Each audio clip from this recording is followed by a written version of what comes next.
പ്രവാചകൻ സല്ലല്ലാഹു അലൈഹി വസല്ലമയുടെ മുഅ്ജിസത്തിനെ സംബന്ധിച്ചാണ് മെഹ്റാജ് എന്ന് പറയുന്നത്. മെഹ്റാജിൽ പ്രവാചകൻ ചെയ്തതൊക്കെ നമുക്ക് ചെയ്യാൻ കഴിയുമോ? അത് മുഅ്ജിസത്തല്ലേ? സാധാരണക്കാരായ നമ്മൾ പ്രവാചകനെ മാതൃകയാക്കുമ്പോൾ പ്രവാചകൻ അത്തരത്തിൽ മക്കാമുകളിൽ പോയി അത്തരത്തിലുള്ള ആണ്ട് നേർച്ചകൾ കഴിക്കുകയും മറ്റൊക്കെ ചെയ്തിട്ടുണ്ടോ? ഇന്ന് മുസ്ലിം സമൂഹം ചെയ്യുന്നത് പോലെയുള്ള പ്രവർത്തനങ്ങൾ ചെയ്തിട്ടുണ്ടോ എന്നാണ് ചോദ്യം. മെഹ്റാജിന് പ്രവാചകൻ സല്ലല്ലാഹു അലൈഹി വസല്ലം പോയത് എങ്ങനെ നമുക്ക് തെളിവാവുക? മെഹ്റാജ് നമുക്ക് പറ്റുമോ? അത് അള്ളാഹു ദൃഷ്ടാന്തം പ്രവാചകൻ നൽകിയത്, അത് നമുക്ക് മാതൃകയാക്കാൻ എങ്ങനെയാണ് സംഭവം? അതുകൊണ്ട് മക്കാമിൽ നടത്തുന്ന രീതിയിലുള്ള സംഭവം അല്ല കഴിഞ്ഞു. നിങ്ങൾ പറ്റ കഴിഞ്ഞിട്ടില്ല നിങ്ങൾ പറഞ്ഞോണ്ടേ അത് പറ്റ മുജാഹിദെല്ലാം കഴിഞ്ഞിക്കണേ. ഇനി നിങ്ങൾ അതിനങ്ങനെ താങ്ങിയിട്ട് എവിടെ നിൽക്കാനാ? ഇത് നിൽക്കൂല. ഇപ്പൊ പറഞ്ഞ എന്താ? അത് മുഅ്ജിസത്തല്ലേ? അപ്പൊ മുഅ്ജിസത്തിൽ ശിർക്ക് വരാതായി. മുഅ്ജിസത്തിൽ ഇപ്പൊ എന്താകാ? മുഅ്ജിസത്തിൽ ശിർക്ക് വരാ. റസൂലുള്ളാന്റെ സംഗതിയല്ലേ? റസൂലുള്ളല്ലേ മിഅ്റാജ് പോയത്? മിഅ്റാജ് പറഞ്ഞ മുഅ്ജിസത്തല്ലേ? മുഅ്ജിസത്തിൽ ശിർക്ക് വരാ. അപ്പൊ റസൂലുള്ള പോയത് എടുക്കാ തൗഹീദ്ക്കാ റസൂലുള്ള പോയത്. അത് പോയപ്പോ തോളില് ഒരു ശിർക്ക്. ശ്രദ്ധിക്കുക, ഒച്ചപ്പാടും ബഹളമില്ലാതെ ശ്രദ്ധിക്കൂ, കാര്യം മനസ്സിലാക്കുക. അതായത് മെഹ്റാജിന് പോയ പ്രവാചകൻ സല്ലല്ലാഹു അലൈഹി വസല്ലമ മക്കാമുകൾ സന്ദർശിച്ചുവെന്നും ഇന്ന് ഇവിടെയുള്ള മുസ്ലിങ്ങൾ ചെയ്യുന്ന നടപടിക്രമങ്ങളൊക്കെ അവിടെ ചെയ്തിരുന്നുവെന്നാണോ പറയുന്നത്? മെഹ്റാജ് പ്രവാചകൻ അള്ളാഹു നൽകിയ മുഅ്ജിസത്താണ്. അതിൽ ശിർക്കോ ബിദ്അത്തോ എന്നുള്ളതല്ല നമ്മളോട് നോക്കുന്നത്. മുഅ്ജിസത്തിനകത്ത് എന്താണുള്ളത് നമ്മൾ ചെയ്യേണ്ട ആവശ്യം. കാരണം നമുക്ക് മുഅ്ജിസത്ത് ഉണ്ടാവില്ലല്ലോ, നമുക്ക് മാതൃകയാക്കാൻ കഴിയുക. നമുക്ക് അതുപോലെ പാതിരാത്രി പോകാൻ കഴിയുമോ? പ്രവാചകൻ പോയെന്ന് പറഞ്ഞിട്ട് കഴിയില്ല. അത് പ്രവാചകൻ അള്ളാഹു നൽകിയ ചില ദൃഷ്ടാന്തങ്ങളെ സംബന്ധിച്ച് അത് നമുക്ക് മാതൃകയാക്കാൻ കഴിയില്ല. ജിന്നിനോടും കാറ്റിനോടും ഒക്കെ സുലൈമാൻ നബി അലൈഹി സ്വല്ലത്തു വസ്സലാം സഹായം ചോദിച്ചു. ശിർക്കെന്ന അതെന്തുകൊണ്ടാണ്? സുലൈമാൻ നബി മുഅ്ജിസത്തായിട്ട് കിട്ടിയതുകൊണ്ടാണ്. നമുക്ക് കഴിയുമോ? നമ്മൾ എവിടെ പോയത്? മസ്ജിദുൽ അഖ്സയിൽ പോയത് മുഅ്ജിസത്തല്ലേ? മസ്ജിദുൽ അഖ്സ നേരത്തെ ഞാൻ പറഞ്ഞ അമ്പിയാക്കന്മാരുടെ ജാറങ്ങൾ. ഈ അമ്പിയാക്കന്മാരുടെ മക്കാമുകളിൽ പോയത് മുഅ്ജിസത്തല്ലേ? അത് ഞമ്മക്ക് കഴിയോന്നാ? മുഅ്ജിസത്ത് കൊണ്ട് ഒരു നിമിഷം കൊണ്ട് കഴിയും. ഞമ്മക്ക് ചിലപ്പോ പ്ലെയിൻ ടിക്കറ്റ് ഒക്കെ എടുത്ത് പോകേണ്ടി വരും. അത്രേ ഉള്ളൂ. അങ്ങനെ ഞങ്ങൾ പോയത്. ഞാൻ മസ്ജിദുൽ അഖ്സയിൽ പോയിട്ടുണ്ട്. അപ്പൊ ഇയാള് ചോദിക്കാതെ മുഅ്ജിസത്തല്ലേ? മുഅ്ജിസത്ത് എന്ന് പറഞ്ഞാൽ എന്താ? അമാനുഷിക സംഭവം എന്ന് പറയുന്നത് നമുക്ക് സാധിക്കാത്തതാണ്. പക്ഷെ ആ നമുക്ക് മുഅ്ജിസത്ത് റസൂലുള്ളാഹി സ്വല്ലല്ലാഹു അലൈഹി വസല്ലം തങ്ങള് മക്കയിൽ നിന്ന് ഈ പറയുന്ന മിഅ്റാജുമായി ബന്ധപ്പെട്ട് ഇസ്രാ മിഅ്റാജൊക്കെ ആയി ബന്ധപ്പെട്ട് നടന്ന അത്ഭുതം, ആ അത്ഭുതം മുഅ്ജിസത്തായിരുന്നു എന്ന കാര്യത്തിൽ സംശയമില്ല, തർക്കമില്ല. നിങ്ങൾക്കാണ് പിന്നെയുള്ളത് അത് സ്വപ്നാണോ എന്നുള്ളൊരു സംശയം. റസൂലുള്ളാഹി തങ്ങൾ മിഅ്റാജ് പോയത് സ്വപ്നാണോ എന്നുള്ളൊരു സംശയം പഴയകാല വഹാബികൾക്കൊക്കെ ഉണ്ടായിരുന്നു. ഇപ്പൊ ഉണ്ടോന്ന് അറിയില്ല. കാരണം അതിങ്ങനെ മാറിക്കൊണ്ടിരിക്കുകയാണല്ലോ. സ്വപ്നാണെന്നാ. സ്വപ്നാണെങ്കിൽ പിന്നെ എന്തിനാ അത് ഖുർആൻ അങ്ങനെ അനൗൺസ് ചെയ്യണത്? സ്വപ്നത്തിൽ നമ്മളൊക്കെ എവിടേക്കൊക്കെ പോലുണ്ട്. സ്വപ്നത്തിൽ ഇങ്ങനെ പല സ്ഥലത്തും പോകും. പിന്നെ ഉണർന്നു നോക്കുമ്പോ പഴയ കീറപ്പായി തന്നെ ഉണ്ടാവും. അത് ഖുർആൻ വലിയൊരു കാര്യമായിട്ട് പറയേണ്ടത്. അപ്പൊ അത് മുഅ്ജിസത്ത് തന്നെയാണ്. പക്ഷെ ആ മുഅ്ജിസത്ത് ശിർക്കുണ്ട്. ആ മുഅ്ജിസത്തിൽ ശിർക്കുണ്ട് എന്നാണല്ലോ ഇപ്പൊ നിങ്ങൾ പറഞ്ഞതിന്റെ അർത്ഥം. ഞാൻ അതാണ് ചോദ്യം ചെയ്തത്. റസൂലുള്ളാഹി സ്വല്ലല്ലാഹു അലൈഹി വസല്ലം തങ്ങള് മിഅ്റാജിന് വേണ്ടി ഒരു യാത്രക്കൊരുങ്ങുമ്പോൾ അല്ലാഹു തആലക്ക് എന്താ റസൂലുള്ളാഹിനെ നേരെ മക്കത്തുനിന്ന് അങ്ങോട്ട് പൊന്തിച്ചൂടെ? ബുറാഖൊക്കെ ഏർപ്പെടുത്തിയാണ് പൊന്തിച്ചൂടെ മിഅ്റാജിന്? എന്തിനാണ് ഇവിടെ പോയത്? ഈ മഹാന്മാരുള്ള ഈ മുബാറക്കായ സ്ഥലം എന്ന് ഖുർആൻ വിശേഷിപ്പിച്ച ഈ സ്ഥലത്ത് എന്തിനു പോയി? എന്തിനു കൊണ്ടുപോയി? എന്തിനു പോയി എന്നല്ല പറയേണ്ടത്, എന്തിനു കൊണ്ടുപോയി. കാരണം അള്ളാഹ് കൊണ്ടുപോകുന്നത് മുഅ്ജിസത്താണ്. അല്ലാഹു തആല കൊണ്ടുപോകുക. അപ്പൊ അത് കൊണ്ടുപോയത് എന്തിനാ? ഒരു പ്രധാനപ്പെട്ട സംരംഭം ആരംഭിക്കുകയാണ്. ആ പ്രധാനപ്പെട്ട സംരംഭം ആരംഭിക്കുന്നത് ഒരു പുണ്യകേന്ദ്രത്തിൽ നിന്നായിരിക്കണം. ആ പുണ്യകേന്ദ്രം മഹാന്മാരും മഹാത്മാക്കളും അമ്പിയാക്കളും ബന്ധപ്പെട്ട ഒരു കേന്ദ്രത്തെ അല്ലാഹു തആല അതിന് തിരഞ്ഞെടുക്കുകയും ആ കേന്ദ്രത്തിൽ വെച്ച് ആ യാത്ര ആരംഭിക്കുകയും ചെയ്തു. ഒന്ന്. ഇനി രണ്ടാമത് വേറൊരു കാര്യം എന്താ? റസൂലുള്ളാഹി സ്വല്ലല്ലാഹു അലൈഹി വസല്ലം തങ്ങള് എന്താ ചോദിച്ചു? റസൂലുള്ളാഹി സ്വല്ലല്ലാഹു അലൈഹി വസല്ലം തങ്ങള് ചെയ്തത് ഞമ്മക്ക് ചെയ്യാൻ പറ്റും. അതെ, ഞമ്മക്ക് ചെയ്യാൻ പറ്റുന്നില്ല. ഞാൻ നേരത്തെ മറുപടി പറഞ്ഞത് റസൂലുള്ളാഹി മുഅ്ജിസത്ത് കൊണ്ട് പോയി. ഞമ്മക്ക് പ്ലെയിൻ ടിക്കറ്റ് എടുത്ത് പോകേണ്ടി വരും. അത്രേ ഉള്ളൂ. പ്ലെയിൻ ടിക്കറ്റ് എടുത്ത് പോകണം. ആർക്കും എവിടെ പോകാം? മസ്ജിദുൽ അഖ്സയിൽ പോകാം. ആർക്കും മസ്ജിദുൽ അഖ്സയിൽ പോകാം, സിയാറത്ത് ചെയ്യാൻ, കാര്യങ്ങൾ ചെയ്യാം. പിന്നെ മറ്റൊരു കാര്യം, നമ്മളെ ഈ മക്കാമുകളിലൊക്കെ നടക്കുന്നത് പോലുള്ള ആചാരങ്ങളും കാര്യങ്ങളും ഒക്കെ ആ മക്കാമുകളിലും മറ്റുമൊക്കെ നടക്കുന്നുണ്ടോ? അതിന് തെളിവുണ്ടോ? അതിന് ഞാൻ നേരത്തെ മറുപടി പറഞ്ഞിട്ട് നിങ്ങൾ ശ്രദ്ധിക്കാത്തതുകൊണ്ടാണ്. ഓരോ മഖാമിലും ഓരോ സ്ഥലത്തും ഖുർആനും സുന്നത്തും അംഗീകരിച്ച പ്രമാണങ്ങൾ അംഗീകരിച്ച ആചാരങ്ങൾ പലതും പല രൂപത്തിൽ നടക്കും. ഇപ്പൊ ഉദാഹരണത്തിന് ഞാൻ പറഞ്ഞല്ലോ, മൂസാ നബി അലൈഹിസ്സലാമിന്റെ മഖാമിൽ ചെന്നാൽ അവിടെ പരിസരത്ത് തന്നെ നേർച്ചപ്പെട്ടി കാണാം. ആളുകൾക്ക് പൈസ ഇടാനുള്ള പെട്ടി, നേർച്ച ഇടാനുള്ള പെട്ടി. ആ ആചാരം നമ്മളെ മമ്പുറം മഖാമിലുള്ളതാണ്. മമ്പുറം മഖാമിലുള്ള ആചാരമാണ് മൂസാ നബിന്റെ മഖാമിലുണ്ട്, മമ്പുറം മഖാമിലുണ്ട്. ഇനി വേറൊരു ആചാരം അവിടെ കാണാം. അതെന്താ? സിയാറത്തിന് വരുന്ന ആളുകൾ മൂസാ നബി അലൈഹിസ്സലാമിനെ ബഹുമാനിച്ചുകൊണ്ട് ആദരിച്ചുകൊണ്ട് അദ്ദേഹത്തിന്റെ ഖബറിന്റെ മുകളിൽ ഈ ജാറം മൂടുക എന്ന് പറയും, തുണി വിരിക്കുന്ന, പട്ട് വിരിക്കുന്ന, പച്ചയോ അല്ലെങ്കിൽ ചുവപ്പോ അങ്ങനെയുള്ള തുണികൾ വിരിക്കുന്ന ആചാരം. ആ ആചാരം എവിടെ ഉണ്ട്? മൂസാ നബി അലൈഹി സ്വലാമിന്റെ മഖ്ബറയിലുണ്ട്, മഖാമിലുണ്ട്. അത് എവിടെയുണ്ട്? നമ്മളെ മമ്പുറം മഖാമിലുണ്ട്. അപ്പൊ ചില ആചാരങ്ങൾ ചില സ്ഥലത്തുണ്ടാവും, ചില സ്ഥലത്തുണ്ടാവില്ല. അത് നമ്മൾ നോക്കേണ്ടത് എന്താ? ഈ ആചാരം ഇവിടെ ഉണ്ടോ, അവിടെ ഉണ്ടോ, ഇവിടെ ഉള്ള എന്താ അവിടെ ഇല്ലാത്ത, അവിടെ ഉള്ള എന്താ ഇവിടെ ഇല്ലാത്ത, അതല്ല നമ്മൾ നോക്കേണ്ടത്. ഏതാചാരം എവിടെ നടന്നാലും അത് ഖുർആനിന് വിരുദ്ധമാണോ, സുന്നത്തിന് വിരുദ്ധമാണോ, പ്രമാണങ്ങൾക്ക് വിരുദ്ധമാണോ, ഇതാ നോക്കേണ്ടത്. ഒന്ന്. രണ്ടാമത്തത്, നിങ്ങളിപ്പോ പറഞ്ഞല്ലോ ഇങ്ങനെ ഇവിടെ കാണുന്ന മാതിരി അവിടെ കാണുന്ന മാതിരി ഇങ്ങനെ, ഇതൊക്കെ ഒരു ദുസ്സൂചന ഉണ്ട്. എന്താ ദുസ്സൂചന? ഒരു പക്ഷേ ഇത് ശിർക്കാണ്, അല്ലെങ്കിൽ ഇത് ബിദ്അത്താണ്. അതാണല്ലോ ആ ദുസ്സൂചന. ഈ മഖാമുകളിൽ നടക്കുന്ന പ്രവർത്തനങ്ങള് ഒരു പക്ഷേ ബിദ്അത്താണ്, അല്ലെങ്കിൽ ശിർക്കാണ്. ഇതാണല്ലോ ദുസ്സൂചന. ഞാൻ ചോദിക്കട്ടെ, ഈ കാര്യങ്ങൾ മൂസാ നബിയുടെ മഖാമിലാണെങ്കിലും ഇബ്രാഹിം നബിയുടെ മഖാമിലാണെങ്കിലും റസൂലുള്ളാഹിന്റെ മഖാമിലാണെങ്കിലും അതാ നേർച്ചപ്പെട്ടി കണ്ടോളി. കൊളത്തൂർ അലവി സഖാഫി മൂസാ നബിയുടെ ഖബർ സിയാറത്ത് ചെയ്യാൻ പോയപ്പോഴത്തെ ഫോട്ടോ ആണ്. എന്താ പെട്ടിന്റെ വലിപ്പം! മമ്പുറം മഖാമൊക്കെ അവിടെ നിൽക്കും. ഇവിടെ നിങ്ങൾ ആലോചിക്കേണ്ട എന്താ? ഈ പെട്ടിയൊക്കെ സ്ഥാപിച്ചിട്ട്, ഞാൻ നേരത്തെ പറഞ്ഞിട്ടില്ല, ഞാൻ പറയാം, ഈ പെട്ടിയും അതുപോലെ ഈ പടവും ഇതെല്ലാം ലോകം കണ്ടിട്ട്, ലോകത്തുള്ള സർവ്വ ആലിമീങ്ങളും ഖുർആനും സുന്നത്തും പഠിച്ച സർവ്വ ആലിമീങ്ങളും ഇത് കണ്ടിട്ട് ഇത് ഖുർആനിന് വിരുദ്ധമാണ്, ശിർക്കാണ്, ബിദ്അത്താണ് എന്നാരെങ്കിലും പറഞ്ഞിട്ടുണ്ടോ? ഇതിനാണ് നമ്മൾ മറുപടി കണ്ടെത്തേണ്ടത്. അള്ളാഹുവിന്റെ റസൂലിന്റെ മഖാമ്, മനോഹരമായ പച്ചക്കുബ്ബ, റസൂലുള്ളാഹി തങ്ങളുടെ മുസ്ലിം ലോകത്തെ ഒന്നാകെ മദീനയിലേക്ക് ആകർഷിക്കുന്ന മനോഹരമായ ആ പച്ചക്കുബ്ബ നൂറ്റാണ്ടുകളായി മദീനയിൽ തല ഉയർത്തി നിൽക്കുന്നു. ആ തല ഉയർത്തി നിൽക്കുന്ന മഖാമിനെ നോക്കി ഇത് ബിദ്അത്തിന്റെ കോട്ടയാണ്, ഇത് ശിർക്കിന്റെ കൂടാരമാണ് എന്ന് ഏതെങ്കിലും അവിടെ സിയാറത്തിന് ചെന്ന മസ്ജിദുൻ നബവി സന്ദർശിച്ച ഏതെങ്കിലും വർത്തമാന കാലത്തുള്ളവരോ അല്ലെങ്കിൽ ഗതകാലത്തുള്ളവരോ കഴിഞ്ഞ കാലഘട്ടങ്ങളിലുള്ളവരോ ഏതെങ്കിലും പണ്ഡിതന്മാർ ഈ ചെയ്തത് ശരിയല്ല എന്ന് പറഞ്ഞ ചരിത്രമുണ്ടോ? ഇതിൽ ശിർക്ക് കണ്ടിട്ടുണ്ടോ? ബിദ്അത്ത് കണ്ടിട്ടുണ്ടോ? നിങ്ങളുടെ പഴയകാല സക്കരിയ സലാഹി ഈ പറയുന്ന മഖാമ് തട്ടിപ്പൊളിക്കണം എന്ന് പറഞ്ഞത് ഒഴിച്ചാൽ ലോകത്ത് ചരിത്രത്തിൽ പരിഗണനീയമായ ഏതെങ്കിലും ഒരു വ്യക്തി അള്ളാഹുവിന്റെ റസൂലിന്റെ മഖാമ് പൊളിക്കണമെന്നോ അത് പാടില്ലെന്നോ മൂസാ നബി അലൈഹിസ്സലാമിന്റെ ഖബർ പൊളിക്കണമെന്നോ അത് ബിദ്അത്താണെന്നോ അത് ശിർക്കാണെന്നോ പറഞ്ഞിട്ടുണ്ടോ? പറഞ്ഞിട്ടില്ലെങ്കിൽ പിന്നെ എന്ത് വേണം?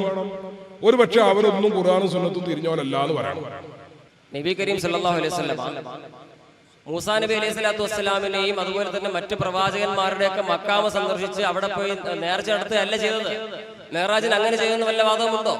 മറിച്ച് മെഹറാജ് സമയത്ത് അവരെയൊക്കെ നേരിട്ട് കാണുകയാണ്. ഉസ്താദ് ചെന്ന് കഴിഞ്ഞാൽ ചിലപ്പോൾ ഫ്ലൈറ്റ് ചിലപ്പോൾ അവിടെ ഇറങ്ങിയിരിക്കാം. അവരെ നേരിട്ട് കാണാൻ ഉസ്താദ് കഴിയുമോ? ഇല്ല. കാരണം അത് മുയ്സത്താ. ആ പ്രവാചകൻ സല്ലല്ലാഹു അലൈഹി വസല്ലം മെഹറാജിൽ പോയിട്ട് പഠിച്ച നമസ്കാരം ഇവിടുന്ന് സ്വഹാബികൾക്ക് പഠിപ്പിച്ചു കൊടുത്തു. അതുപോലെ തന്നെ ഞാനിത് അവിടെയൊക്കെ മഖാമ് പോയിട്ടുണ്ട്, നമുക്കെല്ലാം കൂടി നേർച്ച ചെയ്താൽ ഇവിടെയൊക്കെ മഖാമുകളിൽ പോകാൻ അങ്ങനെ പഠിപ്പിച്ചോ? ഇല്ല. അതാ ഞാൻ ചോദിക്കുന്നത്. മെഹറാജ് എന്ന് പറയുന്ന അമാനുഷിക ദൃഷ്ടാന്തം പ്രവാചകൻ അള്ളാഹു കൊടുത്തതാണ്. അതിലൂടെ പോയപ്പോൾ നേരിട്ട് അവരെ കാണാൻ സാധിച്ചു, നമുക്കന്ന് കാണാൻ സാധിക്കില്ല. അതുകൊണ്ട് മനസ്സിലായി വ്യക്തമായിട്ട് അതിന് മറുപടി പറയുക. വളരെ വലിയ വിഡ്ഢിത്താണ് നിങ്ങൾ ചോദിച്ചത് എന്ന് നിങ്ങളോട് വീണ്ടും പറയേണ്ടി വന്നതിൽ ഖേദമുണ്ട്. കാരണം എന്താന്ന് ചോദിച്ചാൽ നബി സല്ലല്ലാഹു അലൈഹി വസല്ലം തങ്ങൾ ഇങ്ങനെ പറയണം, ഇതാ ഞാൻ മൂസാ നബിയുടെ മഖബറ സിയാറത്ത് ചെയ്തിട്ടുണ്ട് മക്കളെ, അതുകൊണ്ട് നിങ്ങളും സിയാറത്ത് ചെയ്യുവീൻ എന്ന് പറഞ്ഞെങ്കിലേ നമുക്ക് സിയാറത്ത് ചെയ്യാൻ പറ്റുള്ളൂ എന്ന് പറഞ്ഞാൽ ഇതിലും വലിയ വിഡ്ഢിത്തം എന്താണ് സഹോദരന്മാരെ? അങ്ങനെ വേണോ? അള്ളാഹുവിന്റെ റസൂലിന്റെ വാക്ക്, പ്രവൃത്തി, മൗനാനുവാദം ഇതൊക്കെ സുന്നത്താണ് സഹോദര. ഹബീബ് മുഹമ്മദുർ റസൂലുള്ളാഹി സല്ലല്ലാഹു അലൈഹി വസല്ലം തങ്ങൾ മിഅ്റാജ് ഇസ്റാ നടത്തുമ്പോ, മിഅ്റാജ് അല്ല ഇസ്റാ നടത്തുമ്പോ മക്കയിൽ നിന്ന് ബൈത്തുൽ മുഖദ്ദസിലേക്ക് പോകുമ്പോ ആരംഭ റസൂലുള്ളാഹി മൂസാ നബി അലൈഹി സ്വലാത്തു വസ്സലാമിന്റെ ഖബർ സിയാറത്ത് ചെയ്യുന്നു. സ്വഹീഹ് മുസ്ലിം ആ ഹദീസ് റിപ്പോർട്ട് ചെയ്യുന്നു. ഇമാം തൊബറാനി ഉദ്ധരിക്കുന്നു. ഇമാം അഹ്മദ് രേഖപ്പെടുത്തി വെക്കുന്നു. എന്താ പറയുന്നത്? റഅയ്തു മൂസാ യുസല്ലി ഫീ ഖബരിഹി. ശ്രദ്ധിക്കണത് പറയുമ്പോ റഅയ്തു മൂസാ യുസല്ലി ഫീ ഖബരിഹി. മൂസാ നബി അലൈഹി സ്വലാത്തു വസ്സലാമിന്റെ ഖബറിൽ സിയാറത്തിന് എത്തിയപ്പോ മൂസാ നബി ഖബറിന്റെ ഉള്ളിൽ നിസ്കരിക്കുകയാണ്. ഖാല റസൂലുള്ളാഹി. അപ്പൊ റസൂല് ഖബർ സിയാറത്ത് ചെയ്തിട്ടുണ്ട് എന്ന് റസൂല് പറഞ്ഞിട്ടുണ്ട്. ഇനി ഞാനിതാ ഇങ്ങനെ കണ്ടിട്ടുണ്ട്, അതുകൊണ്ട് നിങ്ങളും ചെയ്തുവീരേ എന്ന് പറഞ്ഞോളന്നില്ല. സുന്നത്ത് എന്താണ് എന്ന് അറിയാത്തത് കൊണ്ടാണ് ഈ സാധു അത് ചോദിക്കുന്നത്. ഞങ്ങളെ കുറ്റപ്പെടുത്തുന്നില്ല, മതത്തെ കുറിച്ച് അതിന്റെ പ്രാമാണികമായ വിവരമില്ലാത്തത് കൊണ്ടാണ്. ഞാൻ നിങ്ങൾക്ക് മനസ്സിലാകാൻ വേണ്ടി ഒരു കാര്യം പറയാം. എന്താണ്? നബി സല്ലല്ലാഹു അലൈഹി വസല്ലം തങ്ങളുടെ കാലഘട്ടത്തിൽ നമ്മുടെ നാട്ടിലൊക്കെ മുജാഹിദ് ഗ്രൂപ്പിൽ, മടവൂർ ഗ്രൂപ്പിൽ പ്രത്യേകിച്ചുമുള്ളതുപോലെ പള്ളിക്ക് രണ്ടാമത്തെ തട്ട് റസൂല് നിർവഹിച്ചത്, ഉണ്ടാക്കിയത് ചരിത്രത്തിൽ കാണിക്കാൻ കഴിയില്ല, ഖുർആനിൽ കാണിക്കാൻ കഴിയില്ല, ബുഖാരിയിലും കാണിക്കാൻ കഴിയും. മടവൂർ വിഭാഗത്തിന്റെ പള്ളിക്ക് 2ഉം 3ഉം തട്ടുള്ള സ്ഥലങ്ങളിൽ നമുക്ക് കാണാം. ഞാൻ ചോദിക്കട്ടെ, ആരംഭ റസൂല് പറഞ്ഞിട്ടുണ്ടോ ഇതാ പള്ളിക്ക് 2ാമത്തെയും 3ാമത്തെയും തട്ടിതാ നിങ്ങൾ ഉണ്ടാക്കുവീൻ എന്ന് റസൂല് പറഞ്ഞിട്ടുണ്ടോ? ഇല്ല. റസൂലിന്റെ കാലത്ത് ഉണ്ടാക്കിയിട്ടുണ്ടോ? ഉണ്ടാക്കിയിട്ടില്ല. അപ്പൊ റസൂലിന്റെ കാലത്ത് അങ്ങനെ പള്ളിക്ക് 2ാമത്തെയോ 3ാമത്തെയോ തട്ടുണ്ടാക്കുക എന്ന സമ്പ്രദായം ഉണ്ടായിട്ടില്ല. തട്ട് എന്ന് പറഞ്ഞാൽ മനസ്സിലാവൂലേ? അത് ഉണ്ടാക്കിയിട്ടില്ല. അതുകൊണ്ട് തന്നെ അത് അനാചാരമാണ്, അത് ഖുർആൻ വിരുദ്ധാണ്, അത് തൗഹീദിന് വിരുദ്ധാണ് എന്ന് പൊട്ടപ്പോയത്തക്കാരല്ലാതെ ആരെങ്കിലും പറയോ? പറയില്ല. കാരണം ഇസ്ലാമിക പ്രമാണങ്ങൾക്ക് അപ്പുറത്തുള്ളതല്ല, അതിൽ അധിഷ്ഠിതമാണത്. തെളിയാൻ വേണ്ടി ഒന്നുകൂടിയും പറയാം. മുജാഹിദ് പ്രസ്ഥാനം പ്രത്യേകിച്ച് മടവൂർ വിഭാഗം ശബാബ് ഇറക്കുന്നു, മൗലവി ഗ്രൂപ്പ് വിചിന്തരം ഇറക്കുന്നു. അല്ലാഹുവിന്റെ റസൂലിന്റെ കാലത്ത് ഏതെങ്കിലും ഒരു ശബാബ് റസൂൽ പുറത്തിറക്കിയിട്ടുണ്ടോ?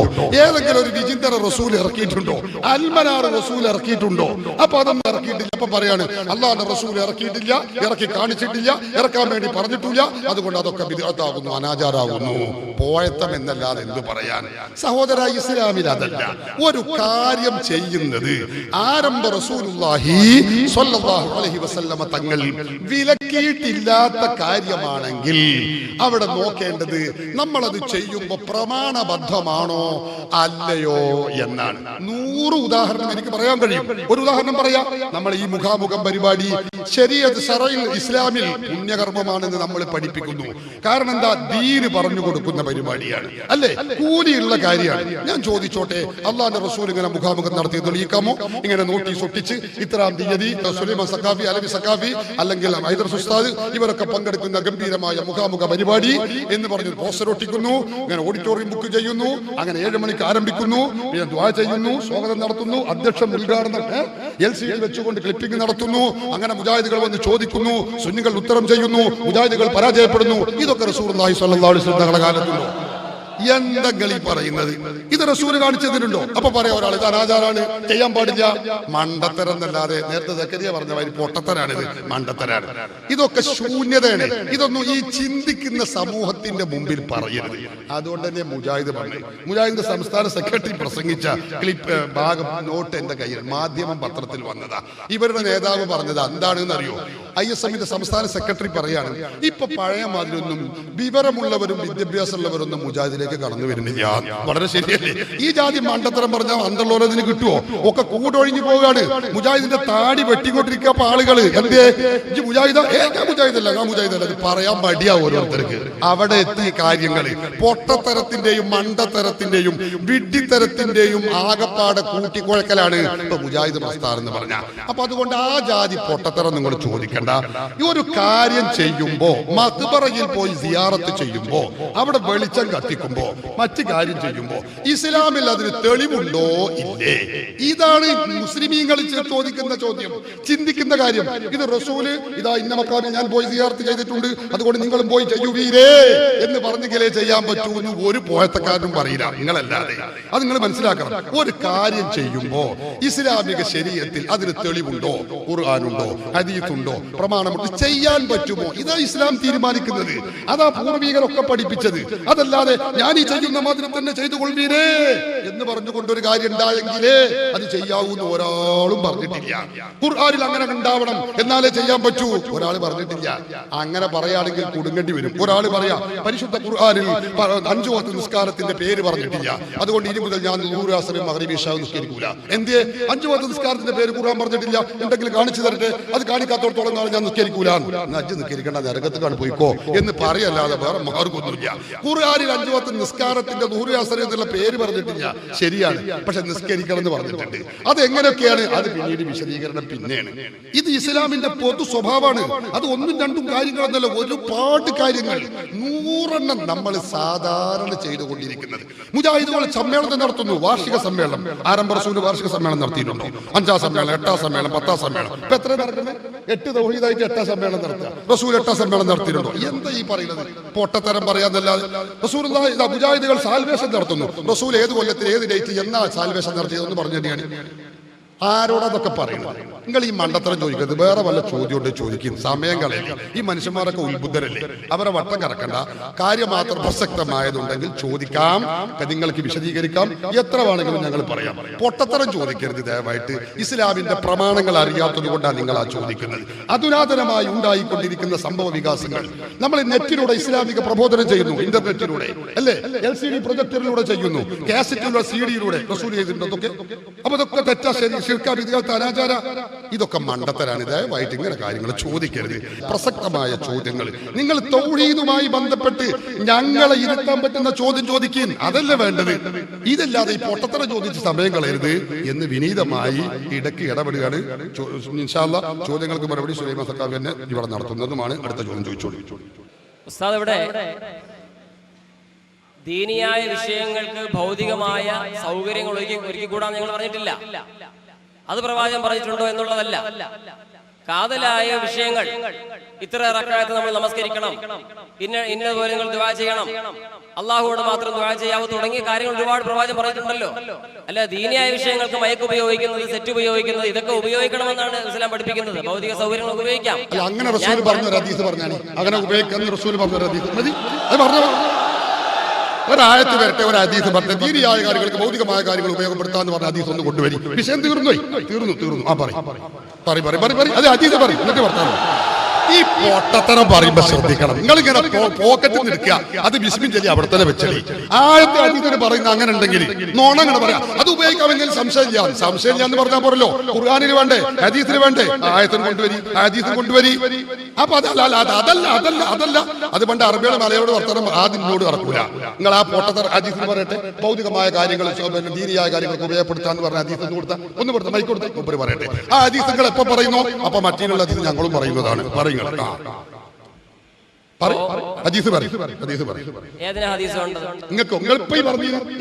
ഭൗതികമായ കാര്യങ്ങൾ ദീനിയായ ഉപായങ്ങൾക്ക് ഉപയോഗപ്പെടുത്താൻ ഹദീസിൽ അത് ഞങ്ങൾക്ക് എതിർപ്പില്ല എന്ന് പറഞ്ഞല്ലോ. അത് ഹദീസിൽ കാണിച്ചിട്ട് നമുക്ക് ഹദീസ പറയണ്ടേ, വളരല്ല. പിന്നെ ഉടുമ്പിന്റെ മാംസം കൊണ്ടുവന്നപ്പോൾ അവിടെ പ്രവാചകൻ സല്ലല്ലാഹു അലൈഹി വസല്ലമയ്ക്ക് അത് ഇഷ്ടമില്ല, പക്ഷെ സഹാബികൾ കഴിക്കാൻ പറഞ്ഞു. അത് യഥാർത്ഥത്തിൽ ദീനല്ല. ആ ഭൗതികമായ വിഷയങ്ങൾ ഹദീസ് പറയുന്നു, വാഴന്ന് പറയല്ലേ മനുഷ്യ. ഹദീസ് പറയാൻ പറയുമ്പോ റസൂലിനെ അവിടെ നടന്നു പറഞ്ഞു, അതല്ല നമുക്ക് ഹദീസിൽ പറയട്ടെ. എന്ത് ദീനിയായ കാര്യങ്ങൾക്ക് ഭൗതികമായ സഹായങ്ങൾ ഉപയോഗപ്പെടുത്താം എന്ന് റസൂൽ പറഞ്ഞ ഹദീസാ വേണ്ടത്, വാഴല്ല വേണ്ടത്. പറയും. ഈ ലോകത്ത് എല്ലാം നമുക്ക് വേണ്ടിയിട്ടാണ് അള്ളാഹു സൃഷ്ടിച്ചിട്ടുള്ളത് പറഞ്ഞിട്ടില്ലേ? അത് വഴലാണ്. ഹദീസല്ല, ഹദീസായിരിക്കും വേണ്ടത്. വഴലിലേറെ നന്നായിട്ട് ഞാൻ പറയും, ഒക്കെ പറയും. ഹദീസ് വരണം ഭൗതികമായ കാര്യങ്ങൾക്ക്, ദീനിയായ കാര്യങ്ങൾക്ക് ഭൗതികമായ സാധനങ്ങൾ ഉപയോഗപ്പെടുത്താം ഖാല റസൂലുള്ളാഹി എന്ന് പറഞ്ഞ ഹദീസ്. ഹദീസിന് വരട്ടെ, ഹദീസിന് കാട്ടി. അങ്ങനെ എന്തിനാ പറയുന്നത്? മനസ്സിലായോ? നെഞ്ചിന് തറക്കുമ്പോഴേ അപ്പൊ എന്നിരുന്നാലും തന്നെയുമല്ലാന്ന് പറഞ്ഞിട്ട് ഇങ്ങനെ ഉരുളേണ്ടി വരും. എന്നാ അത് പഠിച്ചോ. ഇതാ ഞങ്ങളും പറയുന്നത്. എന്താ? ഇസ്ലാമിൽ ഒരു കാര്യം സ്ഥിരപ്പെടുത്തണമെങ്കിൽ അത് ശറഇന്റെ തീരുമാനങ്ങൾക്ക്, ഇത് ഞാൻ പറഞ്ഞതല്ല, ഇമാമുന ശാഫിഈ റളിയല്ലാഹു അൻഹു, ഇമാം ഷാഫി തൗഹീദ് അറിയാത്തവരല്ല, അവര് പഠിപ്പിച്ചതാണിത്. എന്താ പറഞ്ഞത്? ഒന്നുമില്ല, അവിടെ ഇരിക്കണം. ഞാൻ പറയും, ഇവിടെ വല്ല നിർദ്ദേശങ്ങൾ ഉണ്ടെങ്കിൽ ഞങ്ങൾ ഇവിടുന്ന് പറയും. ഒന്നുമില്ല, അത് ചില ആളുകൾക്ക് ആരാണ് ഈ ചോദ്യകർത്താവ് എന്ന് കാണാൻ വന്നതാണ്. അത് കണ്ടു ഓല് പോകും ചെയ്തു. ഇങ്ങോട്ട് ശ്രദ്ധിക്കണം. ഇമാം ഷാഫി റളിയല്ലാഹു അൻഹു പറയുന്നു, പുതുതായി ഉണ്ടാകുന്ന കാര്യങ്ങൾ അൽ മുഹ്ദസാതു ഫിദ്ദീനി ളർബാനി, പുതിയ കാര്യങ്ങൾ രണ്ട് ഇനമാകുന്നു എന്ന ഇമാം ഷാഫി റളിയല്ലാഹു അൻഹു പറയുന്നത്. ആ തഹ്ദീബുൽ അസ്മാഇ വൽ ലുഗാത്ത് എടുത്ത ഇമാം നബവി ഇതാ പറയുന്നു. ഇമാം ഷാഫിയിൽ നിന്ന് ഉദ്ധരിച്ച് ഇമാം നബവി പറയുകയാണ്, എന്താ? അൽ മുഹ്ദസാതു ഫിദ്ദീനി ളർബാനി, പുതിയ സംഗതി രണ്ട് ഇനമാകുന്നു. എന്താ രണ്ട് ഇനം? ഒന്ന് മാ വാഫഖ കിതാബൻ ഔ സുന്നത്തൻ ഔ ഇജ്മാഅൻ ഔ അസറൻ. എന്താ? ഒന്ന് ഖുർആൻ, സുന്നത്ത്, ഇജ്മാ, ഖിയാസ് പോലത്തെ ഇസ്ലാമിന്റെ പ്രമാണങ്ങളോട് നിരക്കുന്നതാണ് ഒന്ന്. അതിന് കുഴപ്പമില്ല. ഇസ്ലാമിന്റെ പ്രമാണങ്ങളുടെ പിൻബലം ഉണ്ടായാൽ മതി. അതാണ് പുതിയ കാര്യങ്ങൾ ഒന്ന്. ഇമാം ഷാഫി റളിയല്ലാഹു അൻഹു പറയാ. രണ്ടാമത്തേത് ഏതാണെന്ന് അറിയോ? രണ്ടാമത്തെ മാ ഖാലഫ അഹദൻ മിൻഹാ, ഈ പറഞ്ഞ ഖുർആൻ, സുന്നത്ത്, ഇജ്മാ, ഖിയാസ് പോലത്തെ കാര്യങ്ങളിൽ നിന്ന് ഒന്നിനോട് എതിരായതാണോ, അവകളോട് എതിരായതാണോ, അത് ഫഹാദിഹി അൽ മുഹദ്ദസുൽ മദ്മൂമു, അതാണ് പാടില്ലാത്തത്, തെറ്റായത് എന്ന് പറഞ്ഞിട്ടുള്ളത്. മനസ്സിലായോ നിങ്ങൾക്ക്? അപ്പൊ ഇയാൾ ചോദിക്കുന്നത് എന്താ? മഖാമില് അവിടെ വെളിച്ചം കത്തിച്ചു വെച്ചു, അല്ലെങ്കിൽ മഖാമിന്റെ വൽപ്പത്തരുണ്ട്, അത് റസൂൽ ഇങ്ങനെ കണ്ടിട്ടുണ്ടോ, കാണിച്ചിട്ടുണ്ടോ? നീ റസൂൽ കണ്ടില്ല എന്ന് വെക്കുക, ഒരു കുഴപ്പമില്ല. എന്താ കാരണം? അത് ഇസ്ലാമിക ശരീഅത്തിൽ തെറ്റാണോ? അല്ലേ? തെറ്റാണ് എന്നുള്ള ഹദീസ് ആയതുകൊണ്ടോ? പാടില്ല. ഇല്ലാത്തിടത്തോളം കാലം ഇസ്ലാമിക പ്രമാണങ്ങളുടെ പിൻബലമുണ്ടെങ്കിൽ, പ്രമാണങ്ങളിൽ അധിഷ്ഠിതമാണെങ്കിൽ അതിന് കുഴപ്പമില്ല. ഇത് ഷാഫി ഇമാം റളിയല്ലാഹു അൻഹു ഞങ്ങളെ പഠിപ്പിച്ചതാ. ഖുർആനും സുന്നത്തും അറിയാത്ത ആളല്ല, വിവരമില്ലാത്ത ആളല്ല. അതുകൊണ്ടാണ് ഞങ്ങൾ പറയുന്നത്, അള്ളാന്റെ റസൂലിന്റെ കാലത്ത് പള്ളിക്ക് രണ്ട് തട്ടുണ്ടാക്കലില്ല. റസൂലിന്റെ കാലത്ത് തട്ടില്ല, അതുകൊണ്ട് ഇന്ന് തട്ടുണ്ടാക്കൽ ശിർക്കാണ്, ബിദ്അത്താണ്, അനാചാരാന്ന് പറയാൻ പറ്റുമോ? പറ്റൂല. മണ്ടത്തരാണത്. അത് ഹദീസിൽ എവിടെയും കാണൂല, ഒരോളും പറഞ്ഞു കാണൂല. പക്ഷെ അത് പറയേണ്ടതില്ല, അത് അന്തർള്ളവർക്ക് തിരിയും. ഇസ്ലാമിലെ പ്രമാണങ്ങൾ അറിയുന്നവർക്ക് അറിയാം, തകരാറില്ല.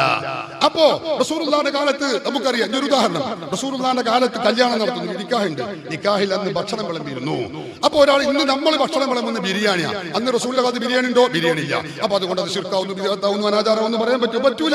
എന്തേ കാര്യം? അന്നത്തെ കാര്യം ഭക്ഷണം കൊടുക്കുക എന്നാ ഇസ്ലാം പറഞ്ഞത്. അത് ഭക്ഷണം ആയാൽ മതി. ഇസ്ലാം ഹലാലായി പ്രചാരിച്ച ഏത് ഭക്ഷണം, ബിരിയാണിയോ നെയ്ച്ചോറോ വെറുംചോറോ എന്തുമാവാം. ഇതാ ഇസ്ലാമിന്റെ തീരുമാനം. അപ്പൊ ഇതിൽപ്പെട്ടതാണ് മഹാത്മാക്കളെ ബഹുമാനിക്കുക, ആദരിക്കുക. അവരെ ആരാധിക്കല്ല, ആദരിക്കുക, ബഹുമാനിക്കുക. അപ്പൊ നമ്മൾ ബഹുമാനിക്കും, ആദരിക്കും. മഹാത്മാക്കളെ മഖബറകൾ, ആ മഖബറകൾ ഉണ്ടാകുന്നു, അവർ ആദരിക്കുന്നു, ബഹുമാനിക്കുന്നു. അത് ഖുർആന്റെ എതിരല്ല. അങ്ങനെ പറഞ്ഞിട്ടുണ്ടോ? പറഞ്ഞിട്ടുണ്ട്. അത് ഖുർആൻ പറഞ്ഞിട്ടുണ്ട്. അവിടെ ഇന്ന മൂസാ നബിയുടെ മഖബറയെ സിയാറത്ത് ചെയ്തോളൂ എന്ന് പറഞ്ഞോളന്നില്ല. ഇതാ നമ്മൾ മനസ്സിലാക്കുന്നത്. ഇത് ഇസ്ലാമിന്റെ പൊതു നിയമമാണ്. ഇത് അറിയാത്തത് കൊണ്ട് ആ പൊട്ടത്തറ ഇങ്ങനെ ചോദിച്ചടക്കണത്. അങ്ങനെ ചെയ്തിട്ടുണ്ടോ? അങ്ങനെ ചെയ്തിട്ടുണ്ടോ? നബി സല്ലല്ലാഹു അലൈഹി വസല്ലം തങ്ങളുടെ ജാറത്തിൽ പോയിട്ട് ഇങ്ങനെ സിദ്ദീഖുൽ അക്ബർ ഇങ്ങനെ പറഞ്ഞിട്ടുണ്ടോ? ഈ ചോദ്യമൊക്കെ മണ്ടത്തരത്തിന്റെ ആഴിയിൽ നിന്ന് പെറുക്കിയെടുക്കുന്നതാണ്. അത് മതത്തെക്കുറിച്ച് വിവരമില്ലാത്തത് കൊണ്ടാണ്. ഞാനത് പണ്ട് തിരുവനന്തപുരത്ത് വെച്ച് നിങ്ങളെ പഠിപ്പിച്ചതാ. പിന്നെ ഈ സഫാത്തുകൾ ചോദിക്കരുത്, വിഡിത്തം ചോദിക്കരുത്. അതാ എനിക്ക് പറയാനുള്ളത്.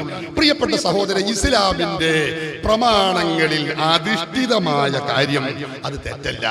അതിന് ആയത്തുണ്ടോ ഹദീസുണ്ടോ എന്ന് ചോദിച്ചാൽ അങ്ങനെ ഒരു ഹദീസ് പോക്കറ്റിൽ നിന്ന് ഉണ്ടാക്കാൻ പറ്റൂല. ഖുർആനിലുള്ള ഹദീസിൽ ഞമ്മക്ക് പാട്ട് അങ്ങനെയുള്ള ഒരു ഹദീസിന് കിട്ടൂല. ഇസ്ലാമിന്റെ പ്രമാണങ്ങൾ ആ പ്രമാണങ്ങളിൽ അധിഷ്ഠിതമാണോ അല്ലേ? അപ്പോ മഖബറയിൽ വെളിച്ചം കത്തിച്ചു വെക്കുന്നു. അങ്ങനെ റസൂലുള്ളാഹി വെളിച്ചം കത്തിച്ചു വെച്ച വെളിച്ചമാണ്. അതിന്റെ പേരെന്താണ്? ആ വെളിച്ചത്തിന്റെ വലിപ്പത്രയാണ് ചോദിക്കേണ്ടതില്ല. വെളിച്ചം കത്തിക്കാൻ പറ്റുമോ? ആ മഹാത്മാക്കളെ ബഹുമാനിക്കുന്നു. അപ്പൊ അവിടെ സിയാറത്ത് ചെയ്യുന്ന ആളുകൾക്ക് വെളിച്ചം കാണണം. അത് പറ്റൂലേ? പറ്റും, കുഴപ്പമില്ല. ഇസ്ലാമിനെ വിലക്കുന്നില്ല, അപ്പൊ അത് പറ്റും. ഇനി അത് റസൂലിന്റെ വിളക്കിന്റെ വലുപ്പത്തിലെ നീളത്തിലെ ദൂരത്തിലെ പറയേണ്ടതില്ല. അള്ളാന്റെ റസൂലിന്റെ കാലത്ത് പള്ളിക്ക് 2 തട്ടില്ല, അപ്പൊ ഇന്ന് പള്ളി ഉണ്ടാക്കാൻ പറ്റൂല ശരീഅത്ത്.